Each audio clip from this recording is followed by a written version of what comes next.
Up is James Dean Bradfield, who is chatting to me about his brand new solo record, Even in Exile. It is out right now, a Rough Trade Edit album, and it is going down a real storm. I dug a little deeper into the subject matter and how making music outside of Manics can still be a daunting, if fulfilling experience for James. Really enjoyed this one. Thank you so much for listening to the show, and I will catch you very soon.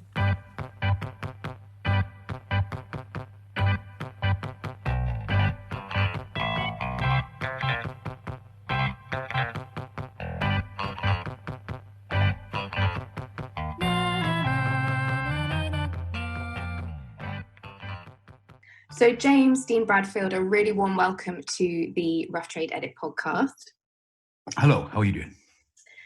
Your new solo album, Even in Exile, is a eulogy to a life cut short. It's a collection of songs that loosely trace the story of the life and death of Chilean poet, singer, activist Victor Jara, inspired by a selection of poems written by Patrick Jones. It was back at the start of 2019, I believe, that Patrick gave the poems to you. At that point, were you on the hunt for material for a new solo project?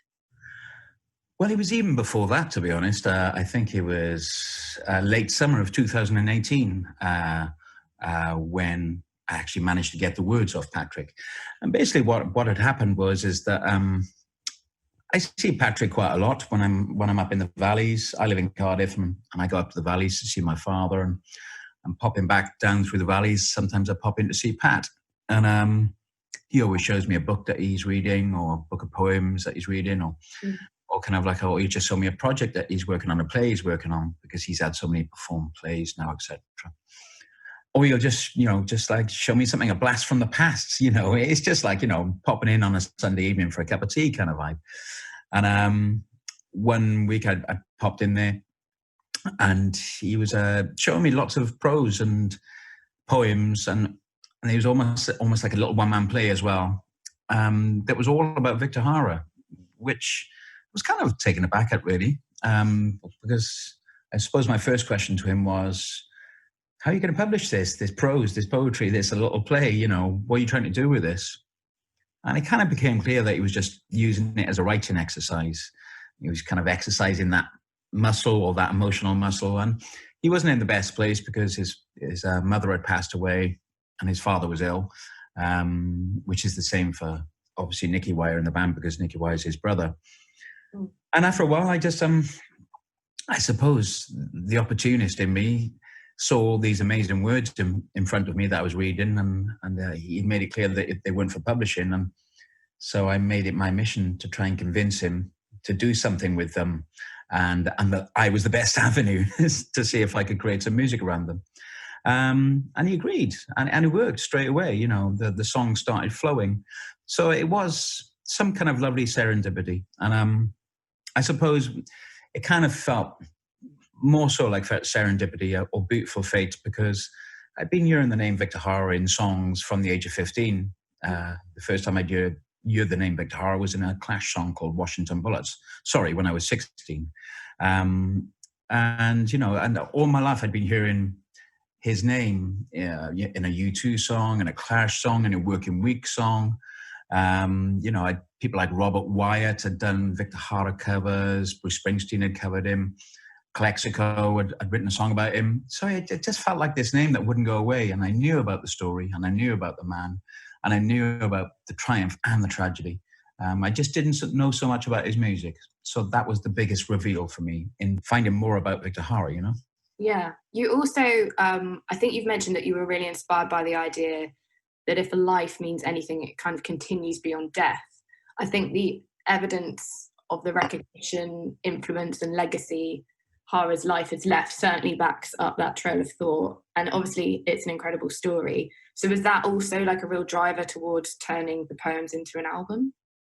Yeah, I mean, kind of, you often get confronted by your own quotes. And by that quote, if a life means anything, it means that it continues after death. That can be on smaller kind of family levels, Yeah. I'm not pulling at any heartstrings, but I think about my mother all the time. Me and my father talk about my mother and her sisters talk about her. And that's the same thing. My mother really endures for me. And whether it be Philip Hall, our ex-manager as well, we talk about him all the time. And of course, Richey. It doesn't have to be somebody who's an icon or somebody, from the past that's been covered in glory through the media, etc. But yes, Victor Jara is an idea, a reality, a kind of like a singer that just doesn't go away.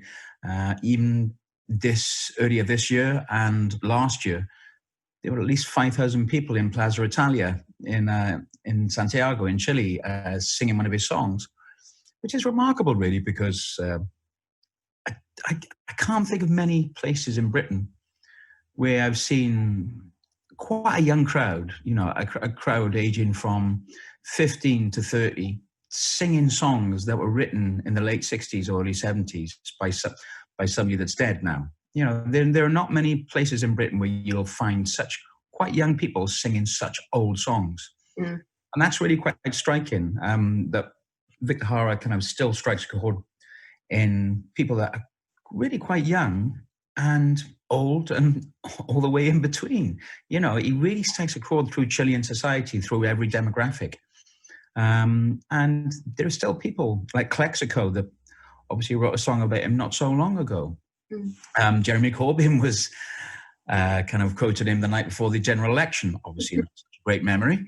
And now obviously, there's me that's talking about him, that's written a kind of small concept album about him. He does endure. He does go across continents, timelines, hemispheres, language barriers. He travels across all those things. Yeah. There is a huge range of musical influences explored in your record. You've mentioned a few just then. I can't even begin to imagine how you found a starting point, because obviously there's so many songs that have already been written. Clearly you're already a fan of so many related musical touch points, but did you also kind of do wider research around kind of the topic when you were building the album? Well, first of all, I suppose I had it in my mind that I wanted it to be clear that this is an outsider's view of Victor Jara's life and the people in his life, and that era of Chilean history. Let's face it, it's a Northern European's view, an outsider's view of all those things. I didn't want to go down the route of trying to include Chilean kind of instruments or styles or musicians. I didn't want to go Paul Simon on it, basically, kind of thing. And I didn't. And I suppose you're faintly aware of all those accusations that get flung around of cultural appropriation. I don't think that was in my head, but it's there in your subconscious. But that's why I wanted to make it clear. It was an outsider's view, just as most people since his death has been an outsider's view of his life, the culture he lived in, and the people around him. So the main thing that drove, the main influence that drove my writing for the record, I suppose, was Victor's music itself. When you hear the phrase protest singer, I suppose that summons up an image of something which is front and square in front of you, metaphorically, that opposes you if you don't agree with it. That is something which is dogmatic, something that kind of hectors you, which I've been accused of being as a singer many, many a time, kind of thing. The hectoring tone of James Dean Bradfield. But that's what people think when they think of protest singing. Victor Jara is not like that. His songs pretty much shine rather than shout. There's always a spirit of reconciliation in his tone, sometimes in the lyrics. In fact, a lot in the lyrics. His songs are really inclusive.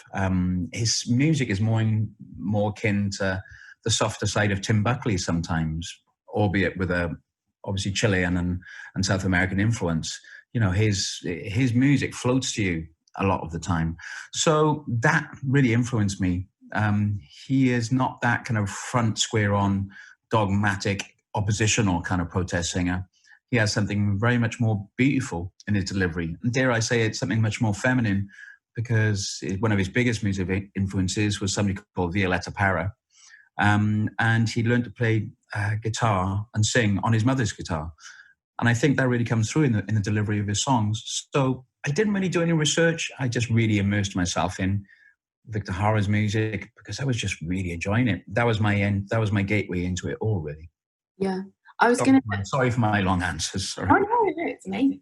I was going to move on and discuss the fact that you've also recorded a 3-part podcast series, which further explores the cultural impact of Jara. You speak to people including Charlie Birchall, Joey Burns, Emma Thompson, and of course co-writer Patrick Jones. When you pitched the series or kind of spoke to them about the fact that you wanted to record this podcast, did it open your eyes even further to Jara's influence at all? I've seen several, kind of fans or have been touched by his work and his influence. I think it was just really humbling when I kind of started interviewing people for the podcast. It's the wide range of people that were kind of inspired by him in different ways was kind of amazing.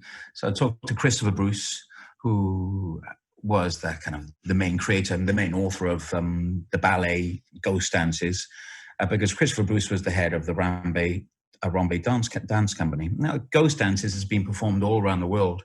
It's a ballet which has barely been out of repertoire for more than 2 years at a time. It's a very famous piece. I interviewed him, and what was remarkable is that his gateway into being inspired to write that ballet about the disappeared in South America was Joan Jara's book. His widow, his wife, who was a dancer, she was a ballet dancer herself. That was his gateway into Victor Jara. So Joan Jara was a massive influence on that ballet getting created. I talked to somebody called Holly Near, who was a singer, an activist, and actress, more famous for her output in the 60s and the 70s. Her gateway into Victor Jara was Victor's widow, Joan Jara, as well. So I became really aware that they were a double act. That's a really trite way of putting it, but Victor Jara and Joan Jara, his wife, they really did so much together. They really believed in their cause. And after Victor's death, after his murder, Joan Jara went back to Chile. She had the bravery to go back and reclaim the place that she had called home after leaving Britain. So that was quite humbling to find out that it was Joan Jara's book, An Unfinished Song, that was such an inspiration for so many people.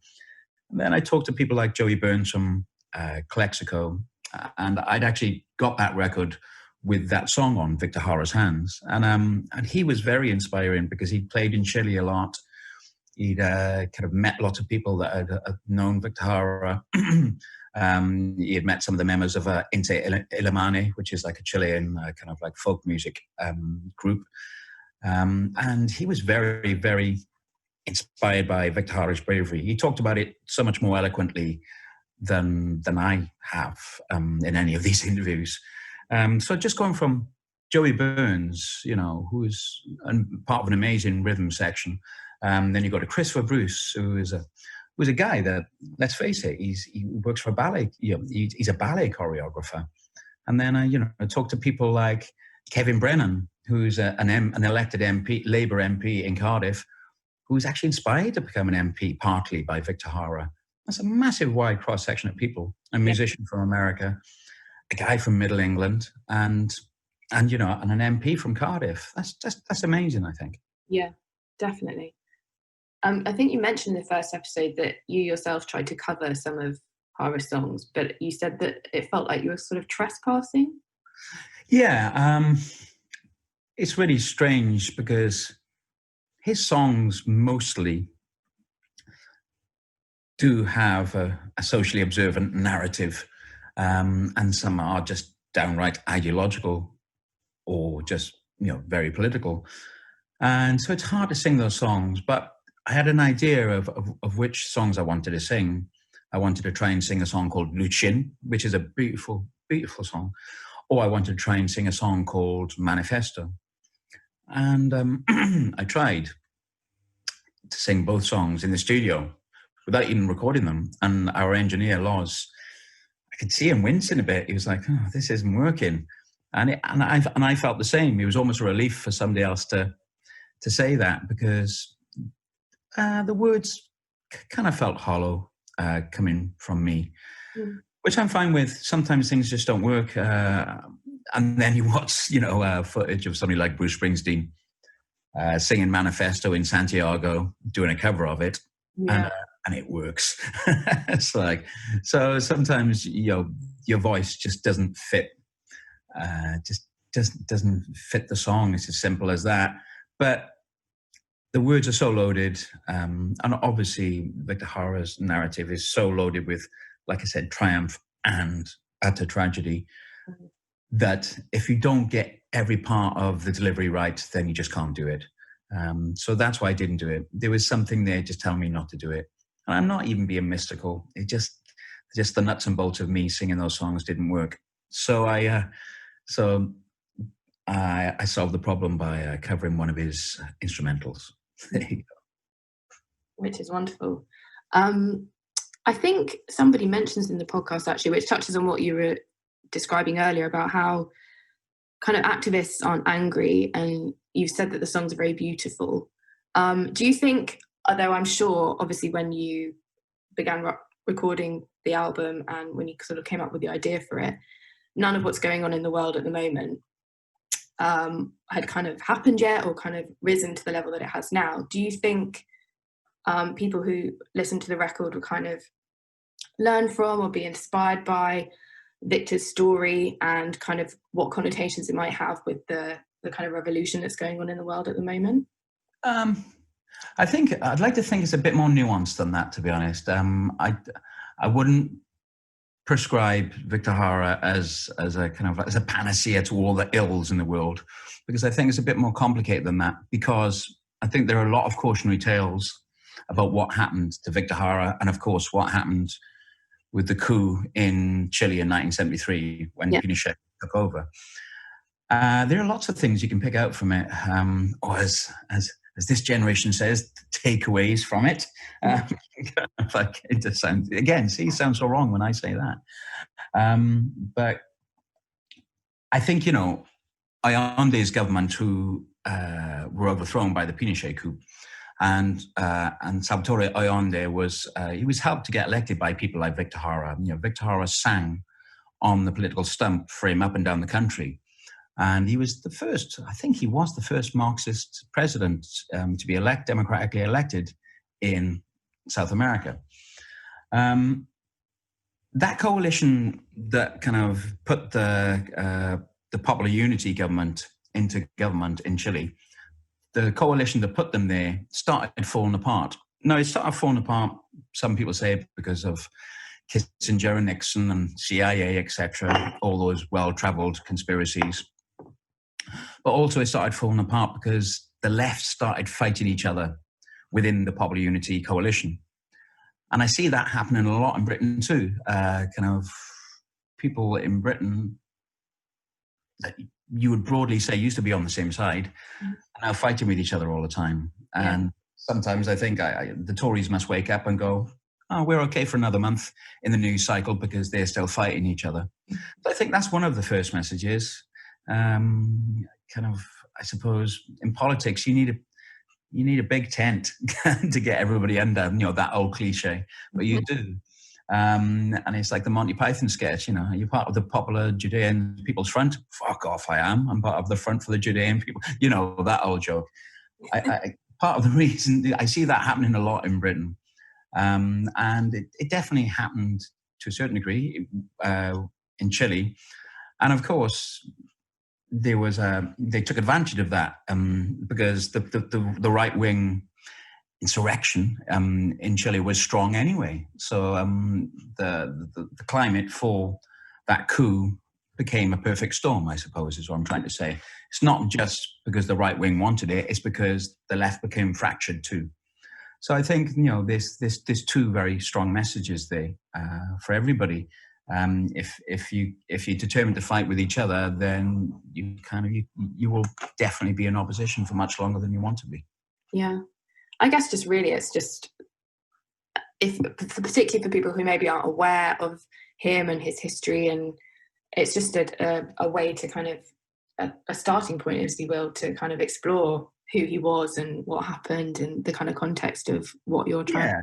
I mean, the striking thing is that I said earlier, the conciliatory tone, the literal conciliatory tone of his voice still didn't stop him from getting brutally murdered. Now we're talking about the stuff which is awful, which still shocks, and you can either let that inspire you, or you can just let yourself recoil from it in horror.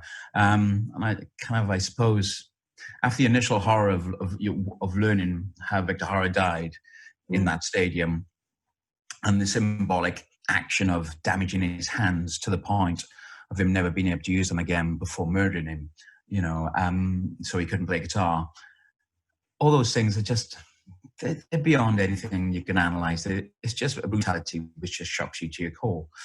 But if any of the reports are true, he died with grace, and he died still singing songs that he believed in. And I actually, there is something there to take away from that. I'm not trying to make a movie out of it. I'm not trying to create a misty, mythological, sepia-tainted tableau for people to take away from this. But I think you've got to try and understand that at the heart of something like Victor Jara, he was a human being. He had an ego, but he didn't go down swinging or fighting. He just actually died, still acting with the grace that he lived, with which he lived. So I think there is an important message there. And it kind of worries me that everything becomes so polarized. That's what happens in Chile. Everything becomes so polarized in politics in general, even in the West, it seems, especially in Britain. Something horrible always comes into that vacuum in the center ground and parks its stanks there. Something always takes advantage in the middle ground that's left evacuated by the polarized left and right. And so, I think there is there's a broad over message about those times, and perhaps what we need to be careful about.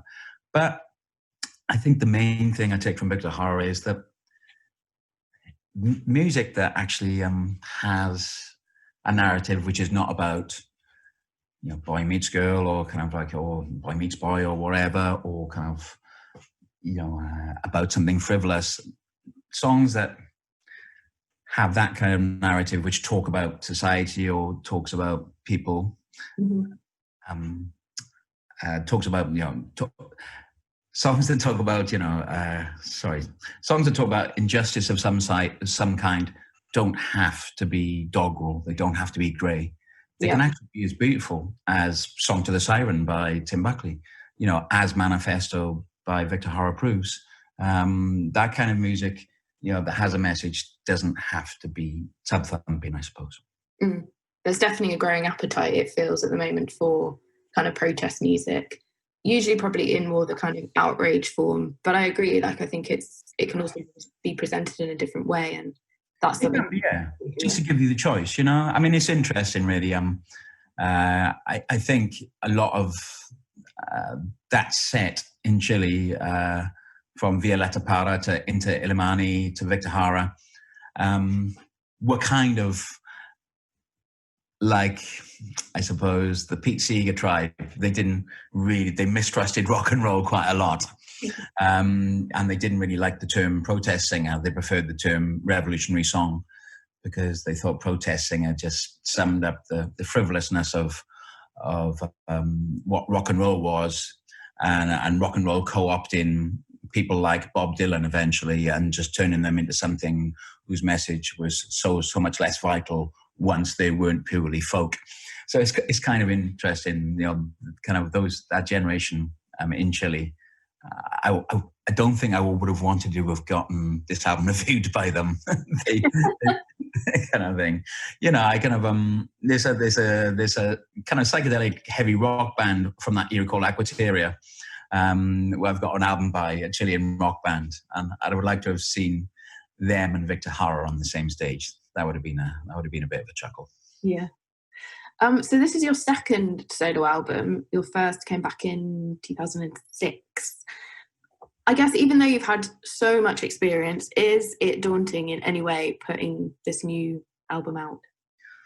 Yeah, it's always daunting not being out there with Nick and Sean. Let's face it, I am an institutionalized Manic Street preacher. It's the band I've been in since I was 15 years old. I still recall the moment Nick gave me the first lyric that we decided to try when we decided to try and write a song together. I remember the steps in the school that he gave them to me. It's a long time to be in a band with other people, and so when I step outside of it, it always takes a long time to get used to the fact that I'm not going to be having their input. I'm not going to be asking their opinion. I'm not going to be reacting to what they write or what they play. It's all on me. So I never really get used to it. I just kind of blank it out. So kind of, it is scary going out there. And it's not the best time thing in the world. Let's face it. We had lockdown and I had the album ready and finished. Mm. And now the album is out. People have been through a pretty bad time. People are feeling very existential, to say the least, about everything in life. And I'm putting out a record about a singer-songwriter that got murdered in the stadium in 1973. Not really the feel-good message people are probably wanting to hear right now. But obviously, I'm not moaning about that. But there's lots of reasons to feel nervous. Less people going into shops. Not really wanting to bring people down too much after what they've been through. And just the nervousness of being outside the band that I've been in all my grown-up life. I think though, where you say about putting out the record at this time, I've had so many conversations with people over the last few months about how music has been a real kind of sense of comfort, particularly when you're at home and you're stuck indoors, and it's like rediscovery, or it's discovering something new and something to really just kind of distract yourself from, I suppose. Yeah, I've had a strange experience of listening to music at the moment, because I definitely have an urge to listen to music all the time. And I do listen to lots of old stuff. But what I expect from new music, I'm not quite sure. So I've been for the last 2 weeks, I think, I've been bouncing between Black Ears by Salt and In a Voice by Kelly Lee Owens. When I've wanted to escape, I've been listening to Kelly Lee Owens. When I've been wanting to engage, I've been listening to Salt. Yeah. But I've been bouncing between them both. But when I've decided I've had enough, I turn it off. It's really strange. It's quite strange that I'm feeling quite schizophrenic about what I want from music. The books I'm reading, I'm definitely looking for some escape. With music, I'm looking for utter dreamscape, which Kelly Lee Owens gave me to a certain degree. But then again, I'm looking for a motor that's driven by something outside of the band and outside of the ego, which Salt gives me. But there's nothing in between at the moment, which is quite strange. Okay, interesting. I suppose because you've released a podcast alongside your album, that's like another dimension for people to dip into, which I think is a really nice part of it and really kind of speaks for your kind of fascination with the material that you're dealing with. I think the main reason I wanted to do the podcast was that I looked at the list of all the things that Victor Hara had inspired. The list is so big. And I thought, you know what? I've got to actually make clear here that I'm just one in a long line of people that have been inspired by him down the decades. I wanted to make clear that I'm just the next in the chain. I wanted to show that, he'd inspired chapters in books like Dorian Lynskey's book about protest songs, 33 and the third, the history of revolution songs and protest songs. He'd inspired a big chapter in that book. Ballets. Emma Thompson had written a script, a potential script about his life, which had never got made.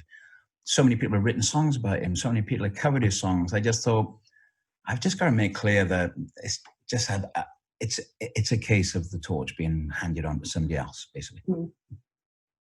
Well, congratulations on the record. You can tell it's a real labour of love. I could sit here all afternoon and talk about it because the material is so rich.